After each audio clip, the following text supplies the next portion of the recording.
अस्सलामुअलैकुम। आज का व्लॉग शुरू करते हैं जी। मैं ये DH कैवलरी ग्राउंड के पास हूँ और आपको आज इसका व्यू कराता हूँ।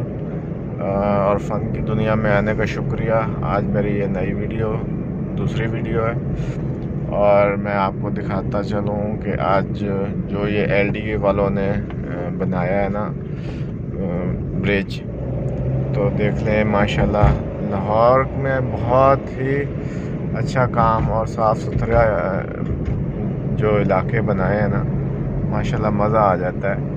और आपको आज मैं इस कैवलरी ग्राउंड के साथ जो ब्रिज है इसका मैं आपको व्यू कराता हूँ। आप देखेंगे खूबसूरत है माशाल्लाह।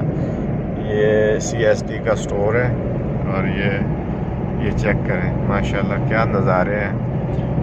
तो आप लोग कमेंट्स में भी बताया करें और अगर कोई मुझसे गलती होती है किसी चीज़ में, भाई मैं नया बंदा हूँ, व्लॉग बनाने शुरू किए हैं। तो ये देखें पेप्सी के ऐड भी लगे हुए हैं। तो अगर कोई मुझे अपनी बात की रहनुमाई करना चाहता है तो मुझे बता दिया करें, आपका शुक्रिया भी होगा। और चेक करें माशाल्लाह क्या नज़ारा है। वैसे ये भी देखें देखें देखें देखें माशाल्लाह। तो सब चीज़ें अच्छी हैं माशाल्लाह।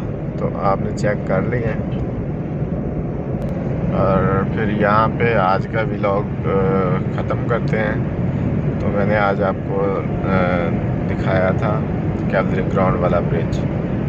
तो ये डिफेंस मोड़ वाला रोड है। ये सारी इधर जो है ये जो मार्केट है गाड़ियों की, शोरूम बने हुए हैं सब। तो इधर सब गाड़ियाँ सेल होती हैं। तो इंशाल्लाह कल मैं आपको डिफेंस मोड़ वाले रोड का भी व्यू कराऊँगा। आप लोगों की रहनुमाई भी चाहिए होगी और आपका प्यार भी चाहिए होगा। शुक्रिया। अल्लाह हाफ़िज़।